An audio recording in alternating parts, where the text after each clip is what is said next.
Кытайда бир нече мамлекеттин башын бириктирген бир алкак бир жол эл аралык кызматташтык боюнча экинчи форум өтүп, ага өлкө башчы Сооронбай Жээнбеков катышты. 37 мамлекеттин башчылары арасында Орусия, Өзбекстан, Кыргызстандын президенттери, Италиянын, Пакистандын премьер-министрлери, Германия менен Франциянын министрлери келген жыйында дүйнөдөгү жолдордун курулушу жана деңиз соода каттамдары талкууланды.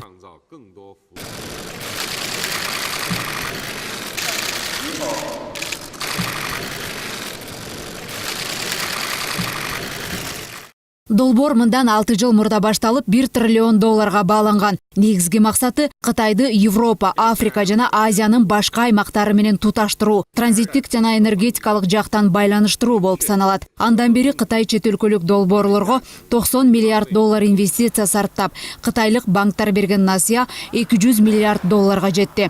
Жыйында сөз сүйлөгөн өлкө башчы бир катар демилгелерди жана сунуштарды берди.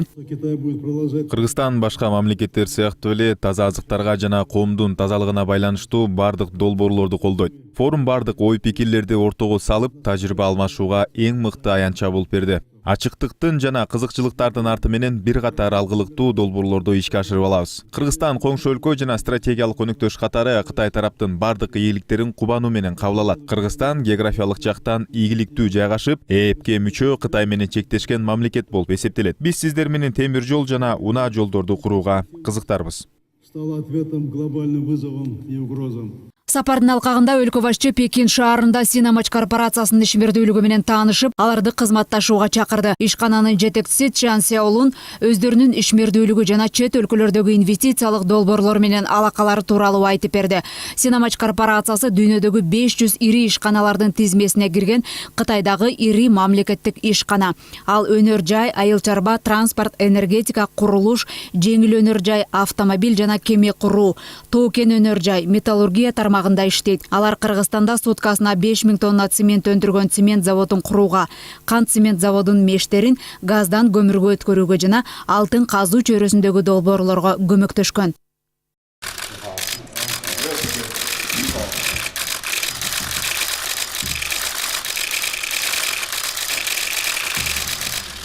Эки өлкө башчыларынын жолугушуусунда Си Цзиньпин Кытай Кыргызстан менен кызматташууга кызыктар экенин билдирди. Анда форум ийгиликтүү өткөнүн, сапардын алкагында эки өлкө ортосунда ар тараптуу стратегиялык өнөктөштүк орногону да айтылды. Второго форума «Один пояс, один путь». Мен ишенем, форумдун жыйынтыгы көп жемишин берет. Буга сиздин салымыңыз чоң деп айта алам. 2 күн аралыгында сизден алгылыктуу сунуштарды жана бирдиктүү келечекти бириктирген жакшы ойлорду калдык. Это ваша личная заслуга. Кытайдагы сапар маалында мамлекет башчы эл аралык бак өстүрүү 2019 көргөзмөсүнүн ачылыш аземине катышты.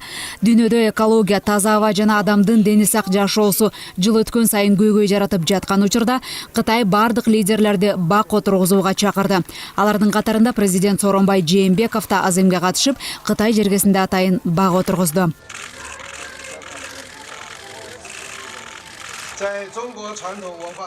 Кыргызстан биринчилерден болуп Си Цзиньпиндин бир алкак бир жол демилгесин колдоого алган. Бардык белгилешкен долбоорлорду, анын ичинде транспорттук жана санариптик инфраструктураны ишке ашыруу боюнча бирдиктүү пландар түзүлгөн. В настоящее время президентом Кыргызской республики Белгилей кете турган болсок, биздин президентибиз 37 мамлекеттин жетекчилери катышкан форумга келип, өз көз карашын билдирди. Мындан сырткары, форумда президент жашыл жашоо чакырыгы баарынан мыкты деген оюнда кошуп айтты. Биздин кыргыз ишкерлери тарабынан өндүрүлгөн азыктарда көпчүлүктү кубандырып, ага кызыккандар көп болду.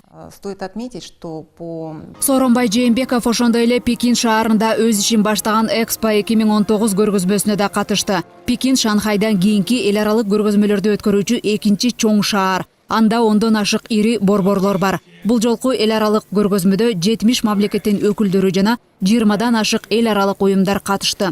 Уюштуруучулардын маалыматы боюнча көргөзмөнү 16 миллион адам көрөт. Көргөзмө ушул жылдын октябрь айына чейин уланат.